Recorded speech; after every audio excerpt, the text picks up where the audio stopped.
Up next, we're going to have a speaker by the name of Monique Ruiz. She is the sister of a man named Ryan Mathews. Ryan Mathews had spent 5 years on Louisiana's death row for a crime he did not commit. He was arrested at the age of 17 and was sentenced to death for the shooting death of a convenience store owner. In August 2004, he was exonerated. The court asked to vacate the conviction.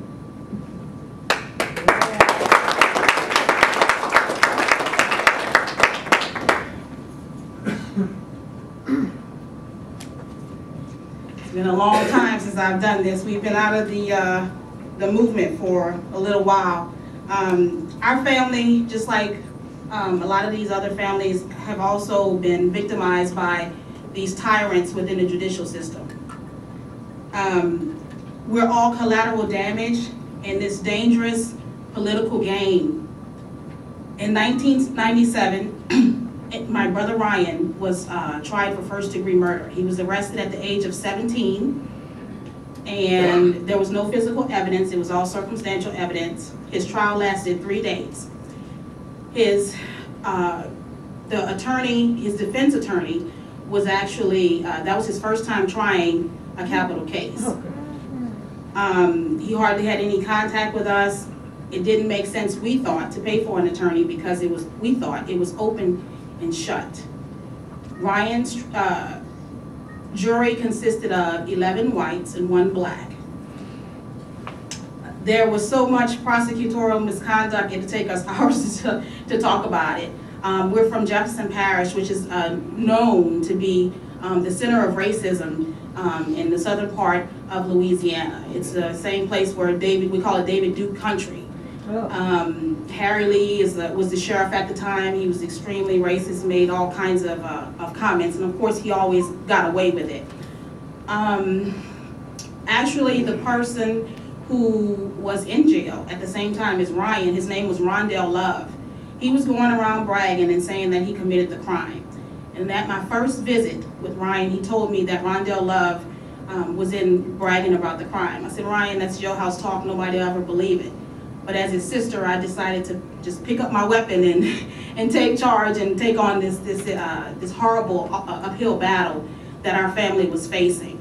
Coincidentally, Rondell Love was being charged with killing a young lady by the name of Chandra Connolly 6 months after he had killed Mr. Van Hoos, who's the victim in Ryan's case.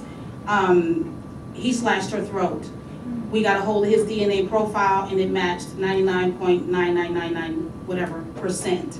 He's currently in Angola now serving on a manslaughter sentence, but the chances of him being brought to justice are very slim because if they do, then the DAs have admitted their wrongdoing and it's possible that Ryan can go back and sue him again. Piecing these lives together, the death penalty in general just dismantles lives. It really does. My mother always says this whole thing with Ryan took at least 10 years off her life. The fighting with the judicial system, the going back and forth to the prisons and fighting over medications and things of that nature, it just really takes its toll on you. And it just really ruined us. This is just a serious and disgusting thing for us to have to deal with at this day and age. So he also had a trial attorney, not a trial attorney, his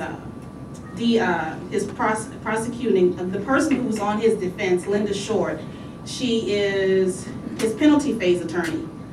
So Linda Short met with my brother. He was 17 years old. She went to his cell and she said, you know, Ryan, in Jefferson Parish, you're not going to get a fair trial. You need to just go ahead and take the life sentence. Life does beat death. And Ryan said, well, I didn't do anything, so if life beats death, then you switch places with me and you do the time for a crime that you did not commit. Fortunately, the juvenile death penalty was banned in, I think, 2004 or 2005, so Ryan was released prior to that. Putting these men's lives back together is very difficult. The recidivism rate is very high.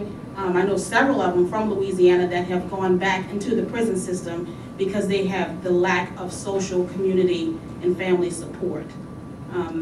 So just continue the fight.